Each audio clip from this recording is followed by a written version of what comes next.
ನಮ್ಮೊಂದಿಗಿದ್ದಾರೆ ಸಮತಾ ಸೈನಿಕ ದಳದ ರಾಜ್ಯಾಧ್ಯಕ್ಷರಾದಂಥ ಶ್ರೀಯುತ GC ವೆಂಕಟರಮಣ ಬಂದಿದೆ, ಅವರಿಗೆ ಸ್ವಾಗತವನ್ನು ಬಯಸ್ತೇನೆ. ಅದೇ ರೀತಿ ಕಾರ್ಯಾಧ್ಯಕ್ಷರಾದಂತಹ ಡಾಕ್ಟರ್ G ಗೋವಿಂದ ಅವರು ಬಂದಿದ್ದಾರೆ, ಅವರು ಕೂಡ ಸ್ವಾಗತವನ್ನು ಬಯಸ್ತೇನೆ. ಯುವ ಘಟಕದ ರಾಜ್ಯಾಧ್ಯಕ್ಷರಾದಂತಹ ಚಳವಳಿ ನಾಗೇಶ್ ಅವರು ಬಂದಿದ್ದಾರೆ, ಅವರಿಗೂ ಸ್ವಾಗತವನ್ನು ಬಯಸ್ತೇನೆ. ವಕೀಲರು ಬಂದಿದ್ದಾರೆ, ವಕೀಲರಾದ ಪ್ರವೀಣ್ ಸರ್ ಬಂದಿದ್ದಾರೆ, ಅವರಿಗೂ ಕೂಡ ಸ್ವಾಗತವನ್ನು ಬಯಸ್ತೇನೆ. ಪ್ರಧಾನ ಕಾರ್ಯದರ್ಶಿಗಳಾದಂತಹ ಕೆಂಚಯ್ಯ ಅವರು ಬಂದಿದ್ದಾರೆ, ಅವ್ರಿಗೂ ಕೂಡ 3-4 ವರ್ಷಗಳಿಂದ ಈ ಬಿಡದಂತೆ PAL ಹಾಕಿ ಹೋರಾಟ ಮುಂದುವರಿಸಿದ ಸಮತಾ ಸೈನಿಕಗಳ ಆ ಹೋರಾಟದ ಫಲವಾಗಿ ಎಚ್ಚೆತ್ತುಕೊಂಡಂತ ಸರ್ಕಾರ ಇತ್ತೀಚೆಗೆ ಒಂದು SIT ಅನ್ನು ಮಾಡಿದೆ.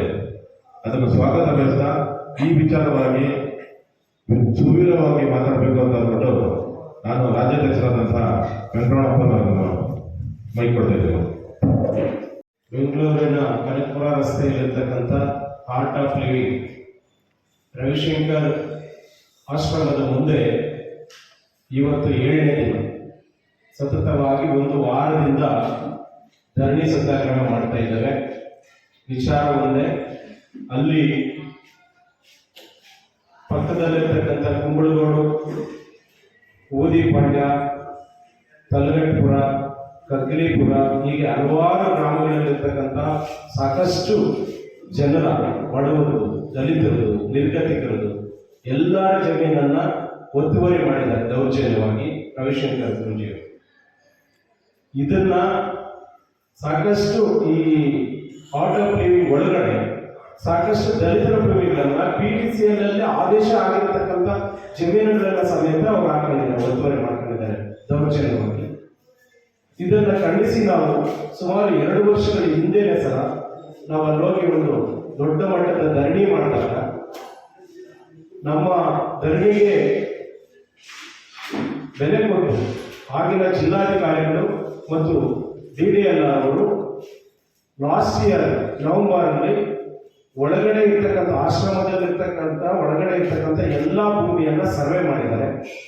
ಆ ಸರ್ವೆಯಲ್ಲಿ ಎಷ್ಟು ಎಕರೆ ಭೂಮಿ ಒತ್ತುವರಿ ಮಾಡಿದ್ದಾರೆ ದೌರ್ಜನ್ಯವಾಗಿ, ಸರ್ಕಾರಿ ಭೂಮಿ, ಬಡವರ ಭೂಮಿ, ದಲಿತರ ಭೂಮಿ, ಸಾರ್ವಜನಿಕರ ಭೂಮಿ ಎಷ್ಟು ಭೂಮಿ ಒತ್ತುವರಿ ಮಾಡಿದ್ದಾರೆ ಅಂತ ಹೇಳ್ಬಿಟ್ಟು ಒಂದು ದಾಖಲೆಯನ್ನ ಜಿಲ್ಲಾಧಿಕಾರಿಗಳ ಕಚೇರಿಯಲ್ಲಿ ಇದೆ. ಆದರೆ ನವೆಂಬರಲ್ಲಿ ಮಾಡಿರ್ತಕ್ಕಂಥ ಸರ್ವೆ ಈಗ ನಮಗೆ 2026 ಜುಲೈ ಎಂಡಿಂಗ್ ಬಂದಿದ್ದೀವಿ. ಇದುವರೆಗೂ ಸಹ ಆ ಭೂಮಿಯನ್ನ ಒತ್ತುವರಿಯನ್ನ ಬಿಡಿಸ್ಕೊಳ್ಳುವಂತ ಸಾಹಸ ಜಿಲ್ಲಾಡಳಿತ ಮತ್ತು ಸರ್ಕಾರ ಮಾಡಲಿಲ್ಲ. ಹಾಗಾಗಿ ನಾವು ಸುಮಾರು ಒಂದು 15 ದಿನಗಳಿಂದ ಪ್ರತಿಭಟನೆಗೆ ಕರೆ ಕೊಟ್ಟಿದ್ದೀವಿ. ಅದಕ್ಕೂ ಮುಂಚೆ ನವೆಂಬರಿಂದ ಲಾಸ್ಟ್ ಇಯರ್ ನವೆಂಬರಿಂದ ಸ್ಟಿಲ್ ಡೇಟ್ ತನಕ ಜಿಲ್ಲಾಧಿಕಾರಿಗಳ ಹತ್ರ, DDL ಹತ್ರ, AC ಅವರ ಹತ್ರ, ತಹಸೀಲ್ದಾರ್ ಅವರ ಹತ್ರ, ಸಂಬಂಧಪಟ್ಟ ಸರ್ಕಾರಿ ಮಂತ್ರಿಗಳ ಹತ್ರ ಪ್ರತಿಯೊಬ್ಬರನ್ನು ಸಹ ನಾವು ಮಾತಾಡಿದ್ದೇವೆ. ಈ ತರ ಅನ್ಯಾಯ ಆಗ್ತಾ ಇದೆ ಜನರಿಗೆ. ಏನು ಸ್ವಾಮೀಜಿಯವರು, ರವಿಶಂಕರ್ ಗುರೂಜಿಯವರು ಅಕ್ರಮವಾಗಿ ಹಾಕೊಂಡಿದ್ರೆ ಆ ಅಕ್ರಮ ಭೂಮಿಯನ್ನು ಬಿಡಿಸ್ಕೊಡಿ ಅಂತ ಹೇಳ್ಬಿಟ್ಟು ನಾವು ಎಷ್ಟೇ ಬೇಡ್ಕೊಂಡ್ರು ಸಹ ಯಾರು ತಲೆಗೆ ಹಾಕೊಂಡಿಲ್ಲ. ಹಾಗಾಗಿ ನಾವು ಇದನ್ನ ಒಂದು ಕರಪತ್ರವನ್ನು ಬಿಟ್ಟು ಆ ಕರಪತ್ರದ ಮೇಲೂ ಸಹ ಈಗಾಗಲೇ ನಮಗೆ ಸಮತಾ ಸೈನಿಕರಿಂದ ಈ ಹಿಂದೆ ಅವರು ಪ್ರತಿಭಟನೆ ಮಾಡಬಾರದು ಅಂತ ಹೇಳ್ಬಿಟ್ಟು ಕೋರ್ಟಿಂದ ಒಂದು ಸ್ಟೇ ತಂದಿದ್ರು. ಆದ್ರೆ ಈ ಸಲನೂ ಅದೇ ಆಗುತ್ತೆ ಅಂತ ಹೇಳ್ಬಿಟ್ಟು ನಾವು ನಮ್ಮ ಕೆಂಚಯ್ಯ, ಗುರುಮನೆ ಗೋಪಾಲ್ ಅವರು ಮತ್ತು ಅರ್ಜುನ್ ಗೋಪಾಲ್ ಅವರು ಇವರೆಲ್ಲ ಸೇರಿ ಹೈಕೋರ್ಟಲ್ಲಿ ಪಿಟಿಷನ್ ಹಾಕಿ, ಸಿವಿಲ್ ಕೋರ್ಟಲ್ಲಿ ಪಿಟಿಷನ್ ಹಾಕಿ ಮತ್ತು ಸಂಬಂಧಪಟ್ಟ ಜಿಲ್ಲಾಧಿಕಾರಿಗಳು ಮತ್ತು ಅಲ್ಲಿನ ಪೊಲೀಸ್ ಇಲಾಖೆಯವರ ಮೂಲಕ ನಾವು ಪರ್ಮಿಷನ್ ತಗೊಂಡು ಅಲ್ಲಿ 17ನೇ ತಾರೀಕಿಂದ ಅನಿರ್ದಿಷ್ಟಾವಧಿ ಧರಣಿಯನ್ನು ಮಾಡ್ತಾ ಇದ್ದೇವೆ.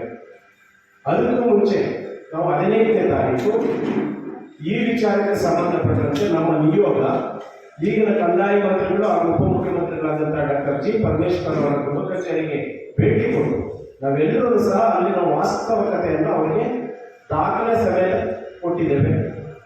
ಅವರ ಅದನ್ನೆಲ್ಲ ಪರಿಶೀಲನೆ ಮಾಡಿ ಅವತ್ತೇ ನಮಗೆ ಅಶ್ಯೂರೆನ್ಸ್ ಕೊಟ್ಟರು, ಇದೆಲ್ಲ ನನ್ನ SIT ತನಿಖೆ ಕೊಡ್ತೇನೆ ಅಂತ. ಆದರೆ ನಾವು ಅಲ್ಲಿ ಹೇಳಿದ್ವಿ, ಸರ್ SIT ತನಿಖೆ ಕೊಡಿ, ಇಲ್ಲ ಅಂತ ಹೇಳಿಲ್ಲ. ಆದರೆ ಈಗಾಗಲೇ ಸರ್ವೆ ಮಾಡಿದ್ದಾರೆ ಅಧಿಕಾರಿಗಳು, ನಿಮ್ಮ ಕಂದಾಯ ಇಲಾಖೆ ಅಧಿಕಾರಿಗಳು ಸರ್ವೆ ಮಾಡಿದ್ದಾರೆ. ಸರ್ವೆ ಮಾಡಿಕೊಂಡಿರ್ತಕ್ಕಂಥ ಭೂಮಿಯನ್ನು ತಗೊಳ್ಳೋದಕ್ಕೆ SIT ಸಂಬಂಧ ಇಲ್ಲ, ಯೋಚನೆ ಮಾಡಿ ಅಂತ ಹೇಳಿದ್ವಿ. ಆದರೆ ಅವರು ನಮಗೆ ಮೊನ್ನೆ 21ನೇ ತಾರೀಕು ವಿಧಾನಸಭೆಯಲ್ಲಿ ಒಂದು ದಲಿತರ ಕುಂದುಕೊರತೆಗಳ ಸಭೆ ಅಂತ ಹೇಳ್ಬಿಟ್ಟು ಒಂದು ಸಭೆ ಕರೆದು ಮಾನ್ಯ ಉಪಮುಖ್ಯಮಂತ್ರಿಗಳು. ಅದರಲ್ಲಿ ವಿಶೇಷವಾಗಿ ನಮಗೂ ಕರೆದಿದ್ರು. ನಾನು ಮತ್ತು ಗೋವಿಂದಯ್ಯ ಮತ್ತು ನಮ್ಮ ಯುವಕರ ರಾಜ್ಯಾಧ್ಯಕ್ಷರಾದಂಥ ನಾಗೇಶ್ವರ 3 ಜನ ಕಾಪಾಡಿದ್ದು. ನಾವು 3 ಜನ ಹೋಗಿದ್ವಿ. ಅಲ್ಲಿ ಹೋಗಿ ಸರ್ಕಾರದ ಗಮನಕ್ಕೆ ನಾವು ಮಾಡ್ತಾ ಇರ್ತಕ್ಕಂಥ 5 ದಿನಗಳಿಂದ ಮಾಡ್ತಾ ಇರ್ತಕ್ಕಂಥ ಧರಣಿ ಬಗ್ಗೆ ಅವರು ವಿವರವಾಗಿ ಹೇಳಿದಾಗ ಅಲ್ಲೇ ಉಪಮುಖ್ಯಮಂತ್ರಿಗಳು SIT ಆದೇಶ ಮಾಡಿದ್ದೀವಿ ಅಂತ ಹೇಳ್ಬಿಟ್ಟು ನಮಗೆ ಒಂದು ಪತ್ರ ಕೊಟ್ಟರು. ಅದನ್ನು ಕೊಟ್ಟಾಗ ನಾವು ನೋಡ್ತೀವಿ. ಆದರೆ ಅವರು ನಮಗೆ 15ನೇ ತಾರೀಕು ಅಶ್ಯೂರೆನ್ಸ್ ಕೊಟ್ಟು 17ನೇ ತಾರೀಕು ನಾವು ಏನು ಬೆಳಗ್ಗೆ 10 ಗಂಟೆಗೆ ನಾವು ಕಾರ್ಯಕ್ರಮ ಸ್ಟಾರ್ಟ್ ಮಾಡಿದ್ವಿ. 17ನೇ ತಾರೀಕಿಗೆ ಸರ್ಕಾರದಲ್ಲಿ ಮುಖ್ಯಮಂತ್ರಿಗಳ ಜೊತೆ ಸೇರಿ ಇದನ್ನು ಡಿಸಿಷನ್ ತಗೊಂಡಿದ್ದಾರೆ. ಆದರೆ ಅದನ್ನು ನಾವು ಸ್ವಾಗತ ಮಾಡ್ತೇವೆ. ಆದರೆ SIT ತನಿಖೆ ಪಾರದರ್ಶಕವಾಗಿ ಆಗಬೇಕು ಅನ್ನೋದು ನಮ್ಮ ಡಿಮ್ಯಾಂಡ್. ಯಾಕಂತ ಹೇಳಿದ್ರೆ ರವಿಶಂಕರ್ ಗುರೂಜಿ ಅವರು ಸಾಮಾನ್ಯ ವ್ಯಕ್ತಿ ಅಲ್ಲ. ಇಲ್ಲಿನ ಗ್ರಾಮ ಪಂಚಾಯತ್ ಮೆಂಬರಿಂದ ಹಿಡಿದು ದೇಶದ ಅತ್ಯುನ್ನತ ಸ್ಥಾನದಲ್ಲಿರ್ತಕ್ಕಂಥ ದ್ರೌಪದಿ ಮುರ್ಮು ಅವರೇನಿದ ರಾಷ್ಟ್ರಪತಿಯವರು ಅವ್ರ ತನಕ ಇವರು ಪ್ರಭಾವ ಬೀರುವಂತ ವ್ಯಕ್ತಿ. ಹಾಗಾಗಿ SIT ಅಧಿಕಾರಿಗಳ ಮೇಲೆ ಏನಾದರೂ ಇವರು ಪೊಲಿಟಿಕಲ್ ಪವರ್ ಏನಾದರೂ ಬೀರಿ ನಮಗೆ ಅಲ್ಲಿ ನಡೀತಾ ಇರ್ತಕ್ಕಂಥ ತನಿಖೆ ಪಾರದರ್ಶಕವಾಗಿ ಆಗಲಿಲ್ಲ ಅಂತ ಹೇಳಿದ್ರೆ ನಮ್ಮ ಹೋರಾಟಕ್ಕೆ ತಾತ್ಕಾಲಿಕವಾಗಿ ಜಯ ಸಿದ್ಧೇ ಇರಬಹುದು. ಆದರೆ ಅಲ್ಲಿನ ಸಾರ್ವಜನಿಕರಿಗೆ ಮತ್ತು ದಲಿತರಿಗೆ ಮತ್ತು ಸರ್ಕಾರಕ್ಕೆ ಅಪಾರವಾದಂಥ ಒಂದು ನಷ್ಟ ಆಗುತ್ತೆ.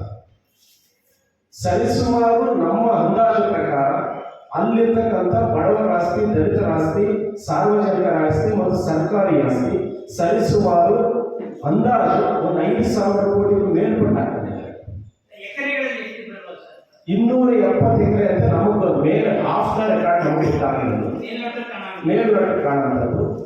ಅದನ್ನು ನೋಡ್ಬೇಕಾಗಿ ಸರ್ಕಾರಿ ಅಧಿಕಾರಿಗಳಿದ್ದಾರೆ. ಸರ್ವೆ ಮಾಡಿರ್ತಕ್ಕಂಥ ಡಾಕ್ಯುಮೆಂಟ್ ಅಲ್ಲಿ ಕ್ಲಿಯರ್ ಆಗಿದೆ. ಅದು ನಮ್ಗೆ ಕೊಡ್ತಾ ಇಲ್ಲ ಅಲ್ಲಿ DD ಅಲ್ಲ.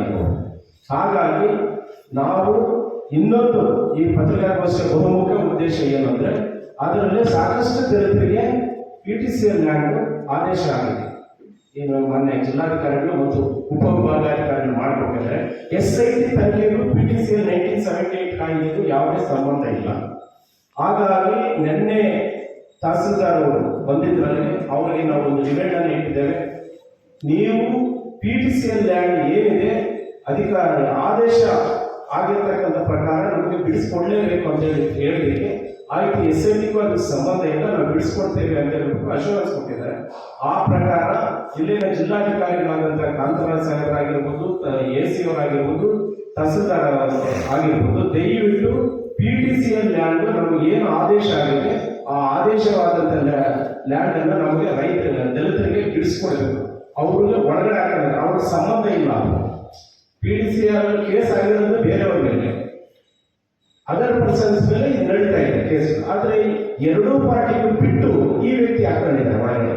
ಆ ವ್ಯಕ್ತಿ ಕೇಸಲ್ಲಿ ಇಲ್ಲ, ಕೋರ್ಟಲ್ಲಿ ಇಲ್ಲ, ಅವ್ರ ಮೇಲೆ ಯಾವುದೇ ರೀತಿ ಇಲ್ಲ. ಹಾಗಾಗಿ ಆ ಕೇಸ್ಗೆ ಸಂಬಂಧಪಟ್ಟಂತ ಎಲ್ಲ ಭೂಮಿ ಏನಿದೆ ತಹಸೀಲ್ದಾರ್ ಅವರ ಮತ್ತು AC ಅವರ ಬಿಡಿಸ್ಕೊಡ್ಬೇಕು. ಇಲ್ಲ ಅಂತ ಹೇಳಿದ್ರೆ ಇವರೇನಾದ್ರೂ ನಮಗೆ ಒಂದು 15 ದಿನ ಟೈಮ್ ಹೇಳಿದ್ದಾರೆ, ಇವರೇನಾದ್ರೂ 1 ತಿಂಗಳು ಟೈಮ್ ಕೊಡ್ತಾರೆ. ಆ 1 ತಿಂಗಳಲ್ಲೂ ಸಹ ಆ ದಲಿತರ ಭೂಮಿ PTCL ಭೂಮಿ ಏನಾದರೂ ನಮಗೆ ವಶ ಮಾಡಿಕೊಡ್ಲಿಲ್ಲ ಅಂತ ಹೇಳಿದ್ರೆ, ಬಿಡಿಸ್ಕೊಡ್ಲಿಲ್ಲ ಅಂದ್ರೆ ನಮ್ಮ ಧರಣಿ ಸತ್ಯಾಗ್ರಹ ಮತ್ತೆ ಅದೇ ಜಾಗದಲ್ಲಿ ನಿರಂತರವಾಗಿ ಅನಿರ್ದಿಷ್ಟವಾಗಿ ಮುಂದುವರಿಯುತ್ತೆ ಅಂತ ಹೇಳ್ಬಿಟ್ಟು ಈ ಮೂಲಕ ನಾವು ಸರ್ಕಾರಕ್ಕೆ ಮತ್ತು ಇದನ್ನ ಜಿಲ್ಲಾಡಳಿತಕ್ಕೆ ಎಚ್ಚರಿಕೆಯನ್ನು ಕೊಡೋದಕ್ಕೆ ಇವತ್ತು ಪತ್ರಿಕಾಗೋಷ್ಠಿ ಮಾಡ್ತಾ ಇದ್ದೇವೆ.